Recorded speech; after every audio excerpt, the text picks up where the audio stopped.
السلام علیکم سامعین، 29 رجب ہے، 3 مارچ ہے۔ خبر کے 2 عنوان ہیں۔ کیا ہمارے ملک ہندوستان کے طلباء کو یوکرین میں یرغمال بنا لیا گیا ہے؟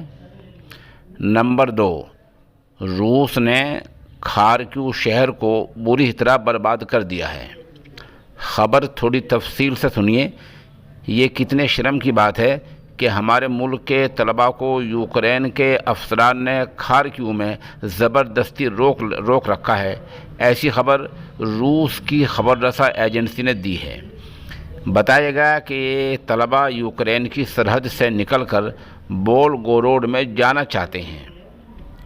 ان کو روک لیا گیا ہے، زبردستی روک لیا گیا ہے۔ کہا گیا ہے کہ اگر ریل گاڑی میں بیٹھو گے تو گولی سے اڑا دے جاؤ گے، اور پھر فوج نے ہوائی فائرنگ کرنی شروع کر دی۔ دوسری طرف اس خبر کے عام ہونے کے بعد ہماری وزارت خارجہ کے ترجمان ارندم باگچی نے کہا کہ ہمارے پاس اس طرح کی کوئی مصدقہ اطلاع نہیں ہے۔ ادھر روس نے یوکرین کے دارالحکومت کیو کے سینٹرل ریلوے اسٹیشن کو چند گھنٹے پہلے اڑا دیا ہے۔ کھیسرون پر پہلے قبضہ ہو چکا ہے۔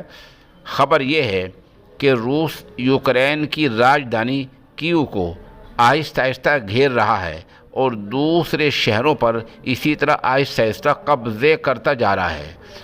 یوکرین کی ایمرجنسی خبروں میں بتایا گیا ہے کہ اب تک 2000 بے قصور شہریوں کو مارا جا چکا ہے۔ روس نے یوکرین کے شہر خارکیو کو تو بری طرح اجاڑ دیا ہے کہ وہاں کے مکانات، سڑکیں اور پل سب کچھ برباد ہو چکا ہے۔ جو تصویریں خارکیو کے حوالے سے آئی ہیں وہ دل دہلا دینے والی ہیں۔ خارکیو کی فضا میں ہر وقت سائرن بجتے رہتے ہیں اور بمباری ہوتی رہتی ہے۔ دوسری عالمی جنگ کے بعد خارکیو شاید ایسے نازک حالات سے پہلی بار گزر رہا ہے۔ روس نے راجدھانی کیو پر اب لگاتار حملے شروع کر رکھے ہیں۔